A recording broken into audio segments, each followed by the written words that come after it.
Okay, so firstly, hello and welcome. This is AAA Queensland, and we're here with Faiza El-Higzi, who's come to talk to us with the talk on Sudan Uprising and the challenge of the deep state. So firstly, thank you and welcome. Thank you very much for having me. And I think the lecture was a little bit grim when talking about the deep state, because it talks about actors, regional actors, international actors, and even local actors within Sudan, and then in interests in what's happening in the country and how is that shaping the landscape, shaping people's lives on a daily basis, and probably will shape the future of the country.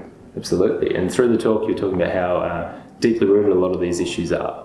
And if you'd mind to begin with, we could begin with defining the deep state and its particular application within the context of Sudan and the current regime. Yeah. So the idea of the deep state is when a political system or a political structure uses non-ethical or non-democratic means to achieve its interests. And that's been happening in Sudan, through the local people, the government of the day.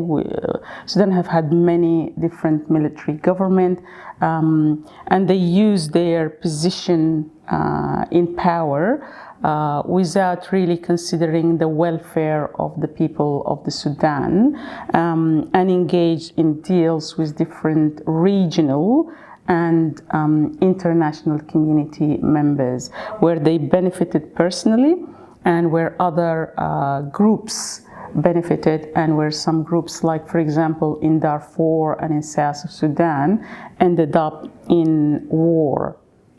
Simply because some of the leaders in Sudan thought that it was important for anyone who sits under the umbrella of Sudan and East Sudanese should be a Muslim, for example, or should behave in a certain way. So that created significant problems, and the problems started becoming deeper and deeper as the country progressed. The lack of development in certain areas, the focus of certain groups, the Arabs, the elite Arabs, their focus on power and building their power base created a really deep structure that is interlinked through actors and interest, and will be very difficult to untangle now that there is an uprising. And I think part of the problems that the current negotiations are having is how to entangle the military so that the government could move on to a democratic government. Well, that leads me on nicely to the next question with regards to, we've only really quite recently in the last few days heard about the power sharing deals that's come out. Yeah.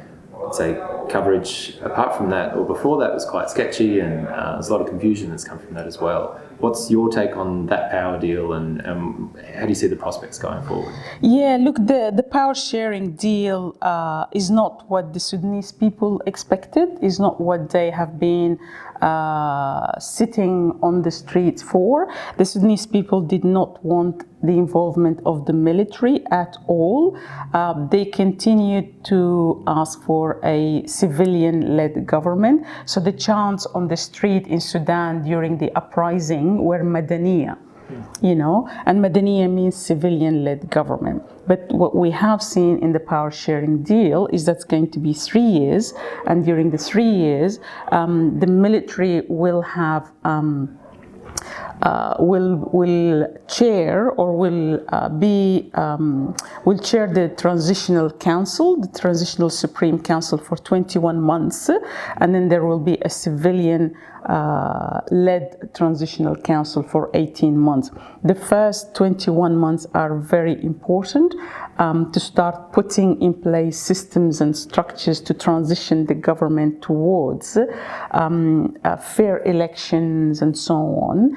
And part of it is also to hold people who have been implicated in the massacres on June 3 and so on. If the military council is the one who is chairing, the Transitional Supreme Council, how are they going to put in place systems and structures that will implicate them? So I really think that what is happening is quite problematic, but there were international and regional interests. The US, Britain, UAE, and the African Union were all involved in the mediation process to reach this point in time. For me, sitting here in Australia, I can say that. I'm not living in Sudan. I'm not facing the problems that people are facing. And so I think the people of Sudan are just tired. They understand that it's going to be incredibly difficult for them to continue. And I think some groups, in particular the Sudanese Professional Association, is still mobilizing people on the streets. I understand that there is going to be another protest march on the 15th, right, which is the 40th day of the massacre. They're going to commemorate the 125 people who have died by marching on the street. Are there lessons that we can take, say from Libya, Iraq, Syria, that we can apply here to potentially avert some of the instability that came about in those situations? Yeah, look, I think the lessons that we should all learn is that regional and international bodies or actors should be quite careful, because the mess that has happened in Afghanistan, and the mess that has happened in Iraq, and the mess that's happening now in Libya and in Syria is through the intervention of regional and international actors who in some countries have given weapons to certain groups and changed the dynamic of what was going on at a local level. I think in Sudan there is no war at this point in time. I believe that the civilians in Sudan do not want to engage in armed conflict with their government or with anyone else. They have been very clear about that. And the people on the streets, when they're chanting and when they are being faced by the paramilitary groups, they just go silmiya. Silmiya means peaceful. You can do whatever you like, but we are going to be peaceful. We're not going to respond in a violent way. And that gives me hope. But I think just as we have seen in the mediation for the power sharing deal, the intervention, yes, have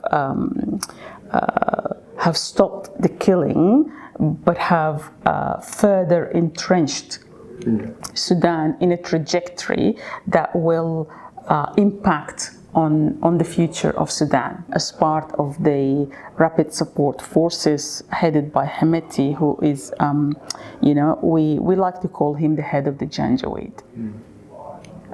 Okay. Yeah. Now, finally,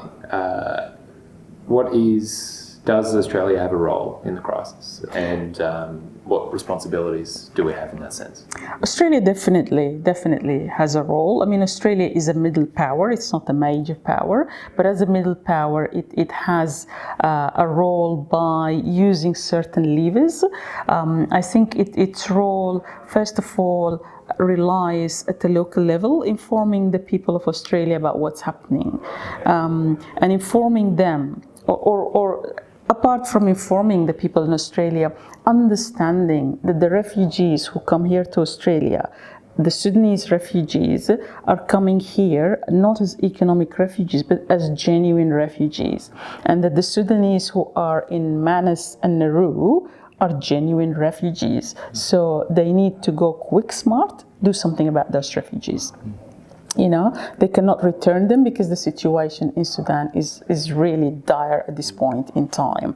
At a more strategic level, Australia has a very strong relationship with the US.